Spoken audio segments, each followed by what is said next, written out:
Good morning, sir. Good morning, everyone. My name is Andre Nodo, the recorder of Group 6.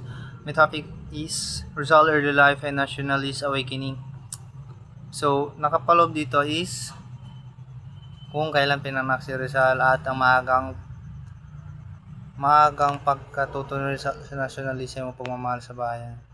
So, pinanganak si Rizal sa Calamba, Laguna noong July 19, 1861. Mula pagkabata, kilala siya bilang batang matalino, masipag at mausisa sa pag-aaral.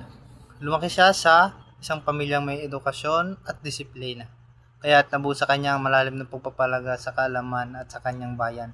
Hindi lang siya basta matalino, meron siyang sense of nationalism o tinatawag natin pagmamahal sa bayan o sa bansang Pilipinas. So, bakit nga ba nabulat si Rizal? Unang-una dito ay isang pagbitay sa Gumbursa noong 1872. Noong siya 11 years old pa lamang, narinig at nakita niya ang epekto ng pagbitay sa tatlong paring Pilipino na sina Mariano Gomez, Jose Burgos at Jacinto Zamora. Dahil sa pag-aakusa o walang ebidensyang nagre-rebelde sila. Ano nang epekto nito kay Rizal? Ito ang nagsilbing unang ugat sa kanyang damdamin na pagtanto niya na kahit matalino at mabuting tao kapag Pilipino ka, madali ka maparatangan o maparusahan ng walang ebidensya. Ito ang nagbigay sa kanya ng ideya na kailangang baguhin ang sistema. The next is ang pagpatapon kay Rizal sa Dapitan. Pinatapon si Rizal sa Dapitan noong July 1892. Sa loob ng 4 na taon hanggang 1896. Kahit na siya ay hiwalay sa kanyang pamilya at kaibigan, hindi siya tumigil sa paggawa ng mabuti sa paglilingkod ng bayan. Ang ginawa ni Rizal doon is gumagamot siya ng mga bata o dayuhan at nagtuturo naman siya sa paaralan na tinayo niya doon. Tinuturo niya yung pagbabasa, pagsusulat at aritmetika o math. The next is paano naging binhi ng revolusyon ang pagtapon kay Rizal sa Dapitan. Dahil sa akala ng mga Kastila, ang pagtapon kay Rizal sa liblib na lugar ay makakapagpatigil sa kanya. Kahit malayo, patuloy siya nakikipag-ugnayan sa mga kaibigan at kasamahan sa kilusan ng pamamagitan ng sulat. Ang kanyang mga ginagawa sa Dapitan ay nagpakita ng posible ang pagbabago. Pinakita niya na kahit walang dahas, kaya ng mga Pilipino na umunlad o magkaroon ng kalayaan. So, ayon sa isang pag-aaral kay Gregorio Zaid, binigyan din na kahit na si Rizal ay hindi direktang namumuno sa Mexican dahil naniniwala siya na hindi pa handa ang bayan noon, ang kanyang mga gawa at salita sa Dapitan ay nagsilbing inspirasyon at gabay sa mga katulad ni Andres Bonifacio at Katipunan. Ang mga binhi o ideyang itinanim niya doon ay tumubo at tumago na naging dahilan kung bakit nagkaroon ng lakas ng loob ang mga Pilipino na lumaban para sa kalayaan. So, sa madaling sabi, na kahit na napatapon si Rizal sa isang liblib na lugar, ay ginawa niya itong inspirasyon para kumalat ang kanyang ideya at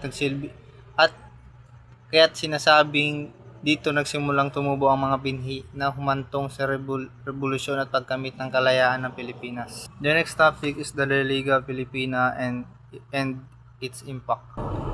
So, ano nga ba ang Liga Pilipina? Simple lang, ito ay samahan o isang organisasyon, not grupo, organisasyon, na tinatag ni Dr. Sersal noong July 3, 1892 sa bahay ni Doroteo Junco sa Tondo, Manila. Sino ang mga kasama nito? Mga simpleng tao, mayaman, kahit na sino ay pwedeng makasali. Ang mga dangtatag nito ay si Jose Rizal, Andres Bonifacio, Apolinario Mabini, Marcelo H. Pilar, Graciano Lopez Sahena, Jose Maria Panginiban, Doroteo Onjungco. Ano ang gusto nila mangyari? Una, magkaisa ang mga Pilipino para sa kanilang kayaan. Kaya ang motto nila ay Unos Inter Omnium Os.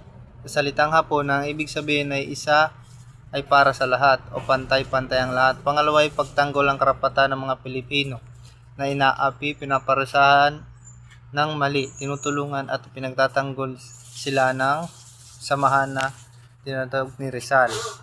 Bakit mahalaga ang La Liga Pilipina kahit napakaikli lang? dahil dito na unang natutunan ng mga Pilipino na magkaisa, magtulungan, dito nagkakilala ang mga magiging bayani ng ating Pilipinas, at ang mga ideyang itinuro dito na may karapatan tayo na dapat pantay-pantay na dapat malaya tayo, ito yung binhi o simula na tumubo na naging revolusyon.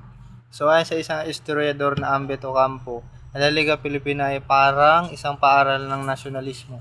Dito natutunan ng mga tao na hindi sila basta-basta, na sila ay may kadangal at karapatan. Sa madaling sabi, ang La Liga Pilipina hindi basta-bastang samano. Ito ay gumising sa diwa ng mga Pilipino. Ipinakita nito na kaya nating magbago at umunlad kung tayo ay magkakaisa. At iyon ang dahilan kung bakit hanggang ngayon ay pinag-aaralan at ginugunita pa natin ito. Thank you, sir.